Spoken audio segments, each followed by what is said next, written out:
लोगों ने कभी ना कभी कहीं ना कहीं दादी या नानी की कहानियों में जिन का जिक्र जरूर सुना होगा।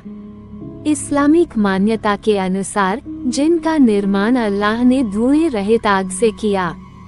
जैसा कि हम सबको भगवान ने मिट्टी से बनाया है, जबकि जिन का निर्माण आग से होने के कारण वे तेज और शक्तिशाली होते हैं। जिन भी कई प्रकार के होते हैं, जैसे मारिद जो अपनी शक्ति और ताकत के लिए जाने जाते हैं, और इफरित जो अक्सर विद्रोही और खतरनाक माने जाते हैं। जिन हम लोगों के लिए अदृश्य होते हैं, लेकिन वे अलग अलग रूपों में प्रकट हो सकते हैं। जिन अक्सर सुनसान स्थानों जैसे खंडहर, रेगिस्तान, जंगल और सुनसान इमारतों में पाए जाते हैं। यह कहानी भी इनमें से एक जिन की है। वो एक इफरित है। वो एक सुनसान जंगल में रहता था और रोज जोर जोर से चिल्लाता था। फिर एक रात अब्दुल, जो कि 1 महीने की छुट्टी लेकर अपने दफ्तर से घर जा रहा था। रात के करीब 10:30 बज रहे थे। अब्दुल बहुत तेजी से गाड़ी चला रहा था ताकि वो जल्द से जल्द अपने घर पहुंच सके। अब्दुल को घर जाने के लिए उसी जंगल से होकर गुजरना था। जंगल शुरू हो चुका था। अब्दुल बचपन से ही इस जंगल की और जिन की कहानी सुनते हुए बड़ा हुआ था, और अब्दुल ने खुद भी कई बार वो आवाज सुनी थी।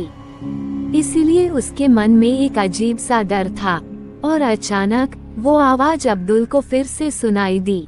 वो इस आवाज से तंग आ चुका था।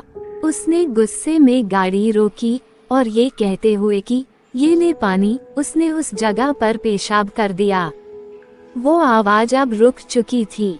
अब्दुल फिर से अपनी गाड़ी से घर के लिए निकल चुका था। वो आगे आने वाले खतरे से बिल्कुल अनजान था, और फिर अचानक एक काली बिल्ली अब्दुल की गाड़ी के सामने आ गई। उसने अचानक अपनी गाड़ी के ब्रेक मारे और गाड़ी से बाहर आकर देखा, पर वहाँ कोई नहीं था। अब्दुल ने सोचा कि ये सब सिर्फ उसका वहम है। अब्दुल फिर से गाड़ी में बैठकर घर के लिए चल पड़ा। अब रात के करीब 12:30 बज चुके थे। अब्दुल घर पहुंच चुका था। उसके घर पर कोई नहीं था। अब्दुल की बीवी रुखसाना अपने मायके गई हुई थी। अब्दुल बहुत थका हुआ महसूस कर रहा था। वो अपने कमरे में गया और सो गया। उसका शरीर मानो पत्थर हो गया हो। उसे बहुत जोर से प्यास लग रही थी। वो उठा और किचन में जाके पानी पीने लगा, पर उसकी प्यास थी कि बुझने का नाम ही नहीं ले रही थी। उसने किचन में रखा सारा पानी पी लिया और वापस अपने कमरे में जाके सो गया। ये सिलसिला कई दिनों तक ऐसे ही चलता रहा। फिर एक दिन अब्दुल की बीवी अपने मायके से वापस आ गई। वो अब्दुल को देखकर घबरा गई, मानो कि उसने किसी भूत को देख लिया हो।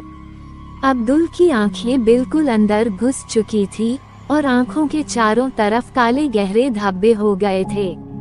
अब्दुल के शरीर से बहुत ही बदबू आ रही थी कि मानो वो कितने दिनों से नहाया ना हो। ये सब देखकर अब्दुल की बीवी रुखसाना ने किसी को भेजकर मौलवी जी को बुलवाया। मौलवी जी अब्दुल को देखते ही समझ गए कि अब्दुल पर किसी बुरी आत्मा का साया है। उन्होंने कुछ आयतों को दोहराया और वो साया अब्दुल को छोड़कर चला गया। बाद में मौलवी जी ने रुखसाना को बताया कि अब्दुल की मौत 14 दिन पहले ही हो चुकी थी। किसी जिन ने उसके शरीर पर कब्जा कर लिया था, इसलिए वह ऐसी हरकतें कर रहा था। उस जिन ने अपनी बेइज्जती का बदला अब्दुल की मौत से ले लिया था।